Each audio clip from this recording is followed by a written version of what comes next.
సుమన్ టీవీలో మీ personal and business promotions కోసం కింది నెంబర్కి కాంటాక్ట్ చేయండి. 3 రోజులుగా విజయవాడ ఇంకా జలదిగ్బంధంలోనే ఉంది. క్రమంగా నీటి మట్టం తగ్గుతోంది. పలు కాలనీల్లో పీకల్లోతు వరకు ఉన్న నీళ్లు మోకాళ్ల వరకు చేరా.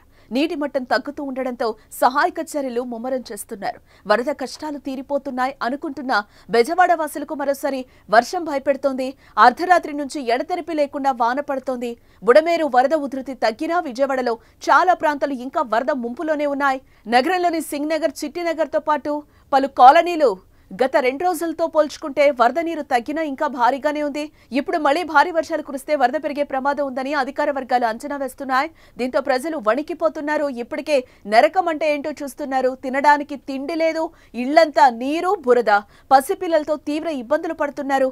కొంతమంది కట్టుబట్టలతో ఇళ్లు విడిచి వెళ్లిపోతున్న పరిస్థితి కనిపిస్తోంది. అక్కడ వేలాది మంది సర్వం కోల్పోయారు. విద్యార్థుల సర్టిఫికేట్లు నీళ్లలో తడిసిపోయాయి. వరదల్లో ప్రాణాలు కలిసిపోయాయి. ఇంతటి దుర్భర పరిస్థితుల నుంచి కోలుకుంటున్న సమయంలో మళ్లీ వర్షంతో తీవ్ర ఆందోళనకు గురవుతున్నారు. వాతావరణ శాఖ హెచ్చరికలతో అధికారులు అప్రమత్తమయ్యారు. ముందు జాగ్రత్త చర్యలు చేపట్టారు. ప్రకాశం బ్యారేజ్ వద్ద నీటి మట్టం పూర్తిగా తగ్గింది. దీంతో రెండో ప్రమాద హెచ్చరికను ప్రభుత్వం ఉపసంహరించుకుంది. బ్యారేజ్ వద్ద ఈ రోజు ఉదయం 5,25,000కు వరద ప్రవాహం చేరుకుంది. 30 గంటల్లో 6.5 లక్షల క్యూసెక్కుల మేర వరద ప్రవాహం తగ్గింది. పులిచింతల నుంచి 4 లక్షల క్యూసెక్కుల మేర వరద నీరు వస్తోంది.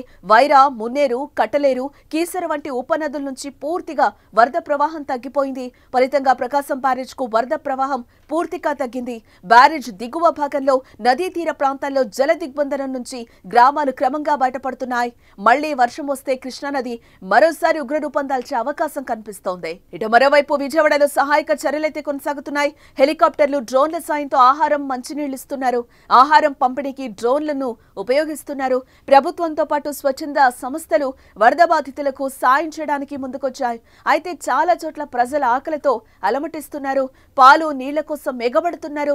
ఇక సీఎం చంద్రబాబు కంటి మీద కునుకు లేకుండా వరద ప్రభావిత ప్రాంతాల్లో పర్యటించడం, రాత్రి పగలు అనే తేడా లేకుండా ముంపు ప్రాంతాలను పరిశీలించి సహాయక చర్యలను పర్యవేక్షిస్తున్నారు. ఈ పరిస్థితుల్లో వాహనదారులకు ముఖ్యమంత్రి చంద్రబాబు నాయుడు భరోసా ఇచ్చారు. బైక్లు, కార్లు, ఆటోలు ఇలా వాహనాలన్నింటినీ శుభ్రం చేసే బాధ్యత కూడా తామే తీసుకుంటామని అన్నారు. వాటికి రిపేర్లు కూడా చేయించే బాధ్యత తమదేనని పేర్కొన్నారు. ఆయా వాహనాల ఇన్సూరెన్స్ క్లైమ్స్ సైతం 15 రోజుల్లో సెటిల్ అయ్యేలా బ్యాంకర్లు, ఇన్సూరెన్స్ కంపెనీలతో మాట్లాడతామని చంద్రబాబు హామీనిచ్చారు. 1-2 రోజుల్లో బ్యాంకర్లు, ఇన్సూరెన్స్ కంపెనీలతో సమావేశమవుతామని, వాటికి సంబంధించిన డాక్యుమెంట్లను ఇప్పిస్తామని అంటున్నారు.